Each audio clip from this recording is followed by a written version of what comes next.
BNP সবসময় গণমাধ্যমের স্বাধীনতার পক্ষে জানিয়ে দলের মহাসচিব মির্জা ফখরুল ইসলাম আলমগীর বলেছেন, গণতন্ত্রের পক্ষে কথা বললেই ফ্যাসিবাদের দোসর আখ্যা দেয়া হচ্ছে।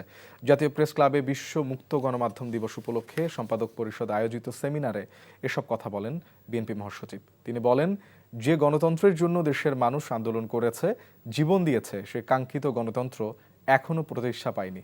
ব্যক্তিকেন্দ্রিক যে আক্রমণ করা হচ্ছে, ট্যাগ দেয়া হচ্ছে, সেটি মুক্ত গণমাধ্যমের ক্ষেত্রে বড় বাধা বলে উল্লেখ করেন বিএনপি মহাসচিব।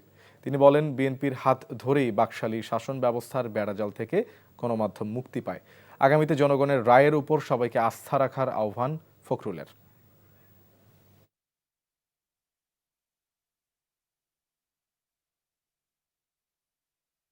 যা বলতে চাইবে, মাধ্যম যা বলতে চাইবে সেটাকে গ্রহণ করা বা পছন্দ না হলে সেটা সম্পর্কে কথা বলা সব ঠিক আছে, কিন্তু সেই সংবাদ প্রতিষ্ঠানকে উড়িয়ে দেওয়া, তার প্রতি আপনার মব জাস্টিস প্রয়োগ করার চেষ্টা করা, এগুলোকে অবশ্য আমরা আমাদের সেই পুরনো মানুষেরা আমরা গণতন্ত্রের মানদণ্ড হিসেবে দেখতে পারি না এখনো। বান্ডেল থাকলে প্রতি সেনমানিতে টাকা বাঁচবে। বিকাশ সেনমানি বান্ডেল কিনে জিতুন প্রতি লেনদেনে।